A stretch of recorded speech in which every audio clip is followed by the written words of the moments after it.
अस्सलाम वालेकुम फ्रेंड्स।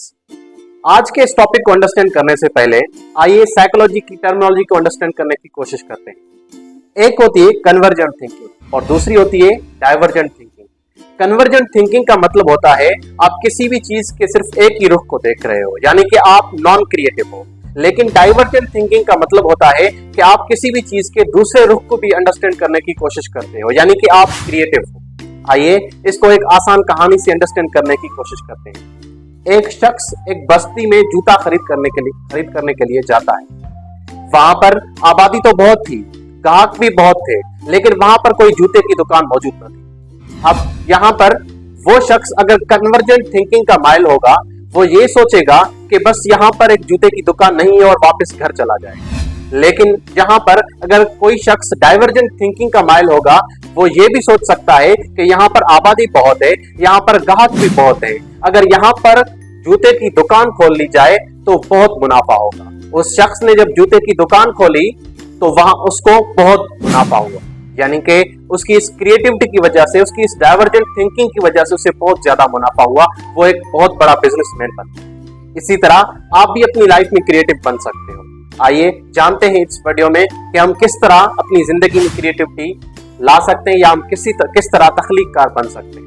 आप देख रहे हैं सलीम द इन्फॉर्मर और मैं आपका अपना अब्दुल सलीम।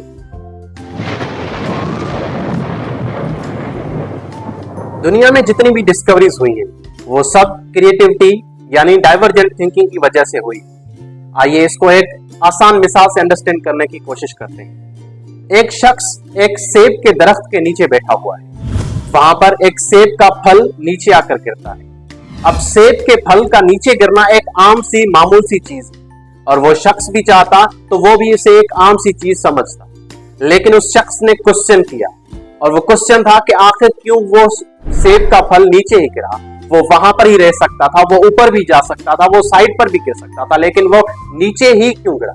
और उसकी वजह से आज हम world famous laws of gravity पढ़ते हैं। जी हाँ, हम बात कर रहे हैं न्यूटन की। न्यूटन ने एक अपनी क्रिएटिविटी की बिना पर क्वेश्चन किया और आज हमें उसने लॉज ऑफ ग्रेविटी। आइए अब अंडरस्टैंड करने की कोशिश करते हैं कि हम अपनी जिंदगी में किस तरह क्रिएटिव बन सकते हैं। इसके लिए हम 5 पॉइंट्स को अंडरस्टैंड करने की कोशिश करते हैं। सबसे पहला स्टेप है डिस्कवर क्वालिटी इन क्वांटिटी, यानी कि आपको क्वांटिटी की बजाय क्वालिटी पर फोकस करना होगा। फॉर एग्जाम्पल, अगर एक शहर में सब लोग एक ही चीज बेच रहे हैं तो वो उतनी ही बिकेगी जितनी वो आमतौर पर बिकती है। लेकिन अगर आप कोई चीज यूनिक करके बनाते हो, आप डिफरेंट चीज बनाते हो, तो वो चीज हो सकता है आपको ज्यादा मुनाफा दे, ज्यादा बिक जाए।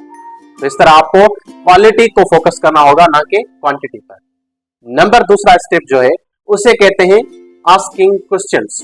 आप सवाल करो, आप व्हाट इफ के क्वेश्चंस करो, आप मुख्तलिफ चीजों पर सवाल कर सकते हो। जितने आप क्वेश्चंस करेंगे उतना आपको चीजें समझने का मौका मिलेगा, आपको क्रिएटिविटी में इजाफा होगा। और तीसरी जो चीज आती है उसे कहते हैं change your perspective of yourself. आप अपने आप में जो राय रखते हो, आप अपने आप के लिए जो राय रखते हो, वो आपको बदलनी पड़ेगी। क्योंकि जो चीज आप कर सकते हो वो तो आप वैसे भी कर सकते हो, लेकिन आप जो चीज नहीं कर सकते हो, वो चीज जो आपके लिए चैलेंजिंग है, उसको करने की कोशिश करोगे, तभी आप क्रिएटिव बन सकोगे। ये आपका तीसरा स्टेप हो गया। चौथा जो स्टेप है उससे हम कहते हैं बोर्डम, यानी कि हम बोर्डम को सिर्फ बोर्डम ही समझते हैं। जो बंदा एक बोर हो रहा है वो यही सोचता है कि बस मैं बोर हो रहा हूं, मेरे पास कुछ करने के लिए नहीं। लेकिन एक्चुअली में इसे हम कहते हैं डे ड्रीमिंग। और डे ड्रीमिंग ही इंपॉर्टेंट होती है, क्योंकि नाइट ड्रीमिंग तो एक आम सी चीज हो गई जिसका कोई फायदा नहीं होता। लेकिन डे ड्रीमिंग में आपकी थॉट्स को एक स्पेस मिल जाता है, एक रूम मिल जाता है, आपकी थॉट्स प्रोसेस जो है वो इंप्रूव होने लगता है, आप क्रिएटिविटी की तरफ बढ़ने लगते हैं। फिफ्थ स्टेप को कहते हैं एम्ब्रेसिंग रिसोर्सेज।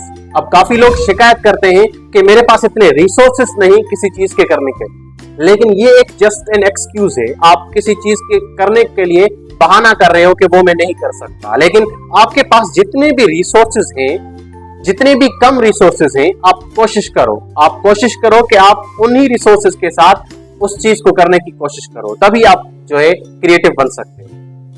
और सिक्स्थ स्टेप को कहते हैं ट्राइंग न्यू थिंग्स। आप नई चीजें करो, आप मुख्तलिफ चीजें करो। आप अगर फारिग टाइम में बैठे हो तो आप कोई ड्राइंग करने की कोशिश करो, आप कुछ मुख्तलिफ करने की कोशिश करो। और फिर आखिरी स्टेप होता है प्रैक्टिस। आपके लिए प्रैक्टिस बहुत इंपॉर्टेंट है और जितनी आप प्रैक्टिस करोगे उतना आपकी क्रिएटिविटी में इजाफा होगा। इसके साथ साथ आप और भी स्टेप्स ट्राई कर सकते हो। जिस तरह अगर आपका माइंड जो है वो एक कश्मकश यानी कि कॉम्प्लेक्शंस का शिकार है तो आप म्यूजिक सुन सकते हो, आप एडवेंचर पे निकल सकते हो, आप जो है वॉक कर सकते हो, आप एक्सरसाइज कर सकते हो, आप मूवीज देख सकते हो। मुख्तलिफ तरीके होते हैं आपके माइंड के थॉट्स को स्पेस देने के लिए या फिर उनको रिफ्रेश करने के लिए। और इसी के साथ मैं आपकी इजाजत चाहूंगा। आपका बहुत बहुत शुक्रिया। चैनल को सब्सक्राइब कीजिएगा, अगर वीडियो पसंद आए तो लाइक कीजिएगा।